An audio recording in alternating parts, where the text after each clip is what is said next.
Hey, Facebook Live, everybody. I'm meteorologist Andrew Humphrey. Welcome here. I was just saying to Ken, just in preparation here, Ken, get prepared to just move in and out, whether it's on this computer screen or on the television screen. In fact, here, come on, Ken.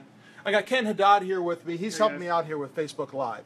You're getting a look at behind the scenes here at the way I produce my weather graphics as we go into the evening show. So I'm preparing what's going to happen later on this evening and overnight tonight. Right now we've got temperatures that are in the 80s, and we got some storms that will be pushing through, but that'll be changing as we go through the evening hours. Here, I'm just going to click play right here because I want to get to the severe weather that happened to the west of southeast Michigan, the west of Detroit. Grand Rapids, they were hit hard by some severe weather and at least one confirmed tornado. See this area of red right here? That's some of the strong thunderstorm activity that still exists. Still responsible for, as you just saw, some severe thunderstorm warnings that are up around Ithaca and areas just north of Lansing. Here, I'll zoom in closer. The areas of red you see right here, that's the heaviest rain. Lightning tracker is turned on also. We got some lightning that's showing up right around St. John's. Again, this is away from southeast Michigan, but I know you got friends and relatives there, anywhere from Mount Pleasant, where CMU is, or just south of there, where we got some lightning strikes as well. Some of this stronger rain activity here in red, I've got Storm Tracker on here. It'll move through these towns in central Michigan between now and about 4:20. Now let's focus in here on southeast Michigan because lots of folks are out and about. We've got a baseball game later on this evening that might be impacting, and of course we've got the Woodward Dream Cruise. We got scattered showers that are around. The areas of green you see here, that's the lighter rain.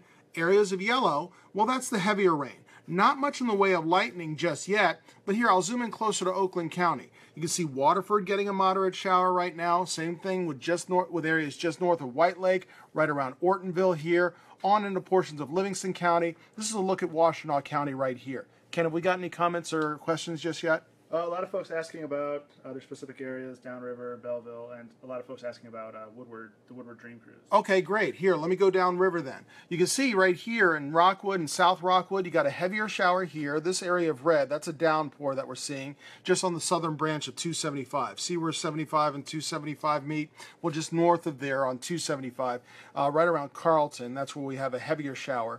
And farther downriver, or actually farther down into areas of western Lake Erie and parts of southern Monroe County, we've got moderate showers taking place. Still no lightning showing up. Lightning tracker is activated. No lightning strikes means no lightning as of yet. Lambertville getting some rain right now. Dundee also getting some rain. And you know what, Ken? We still need the rain. It's still pretty dry out there. Some areas are still either abnormally dry or in a moderate drought. And you know what? These showers and storms do have a chance of becoming stronger as we go into the evening. See us shaded here in green, Detroit, Mount Clemens, all of southeast Michigan. Well, there's a marginal risk. I know it's on the weakest end of the scale, but I'll still be monitoring this for you. There's still at least a marginal risk of storms becoming strong to severe. What would those storms include? A lot of people asking, what would they be expecting with these storms? Well, with these storms, what we're expecting now is at least the light to moderate rain. Here, I'm going to move out just a little bit. I'm going to go back to the radar because I know that you're interested in that. In fact, here, Ken, take a look at this. Let me see. Ken, stay focused on that TV screen. I'm going to try and see if we can go into the monitor here. There. Okay, it's already on. So there's a chance of more of this scattered light to moderate rain activity continuing.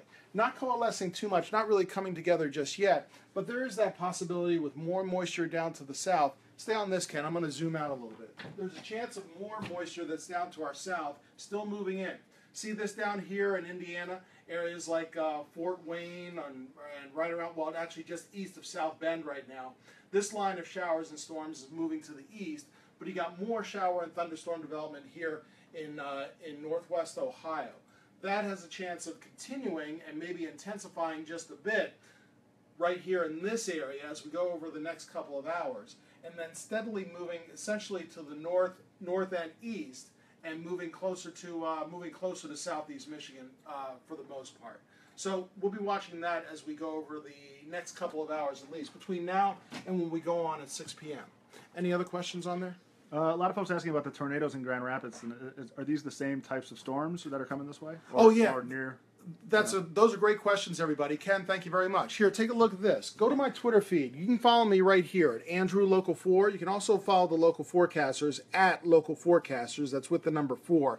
But this is some of the tornado coverage that I've been covering, and we've been covering here as a team all afternoon long. with some of the showers that have been appearing here, but focusing in on Grand Rapids and Southwest Michigan, many folks caught up in these storms or the possible tornadoes doing the right thing, listening to authorities, listening to the tornado warnings that are coming out, and taking the best advice, going into a place that's sturdy and putting as many walls between them and the bad weather outside as possible. You can see here, this is the Grand Rapids Art Museum. Officials are sending people to the basement for shelter.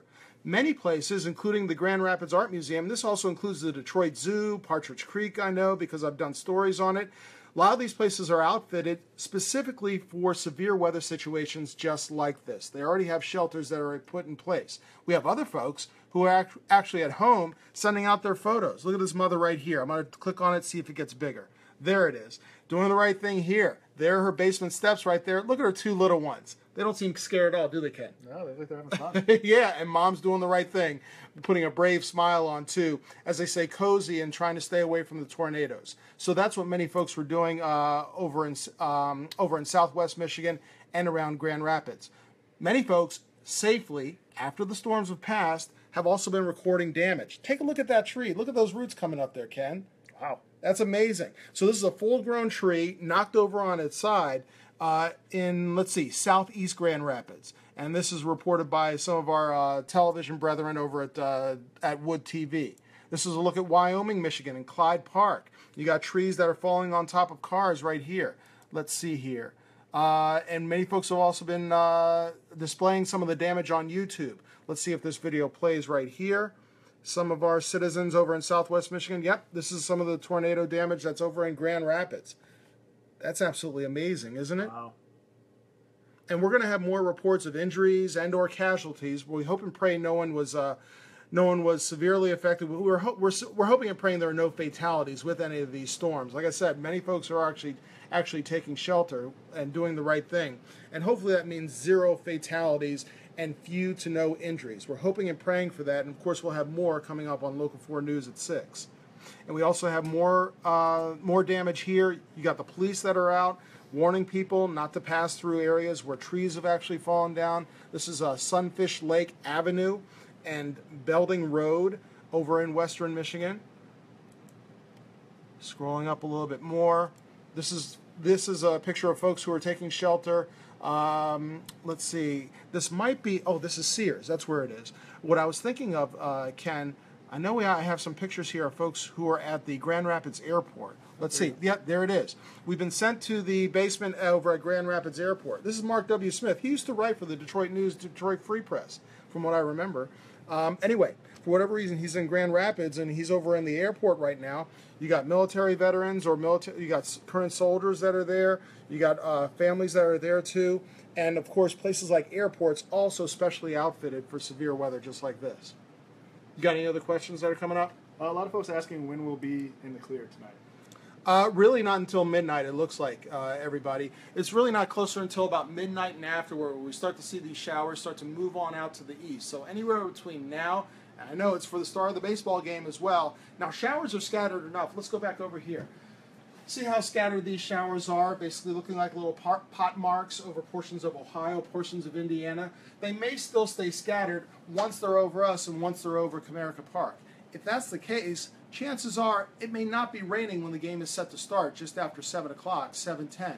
So don't be surprised if the game starts on time. But also, don't be surprised if there's some rain during the game. So bring a poncho. Also, pack your patience on the roads in case there's any rain that develops as you travel to or from Comerica Park. But we want to make sure that you stay dry. And there's still that chance that we could see some heavier showers. There's even the possibility of lightning, which of course can postpone the game. But it also means you need to find shelter even if you're inside Comerica Park.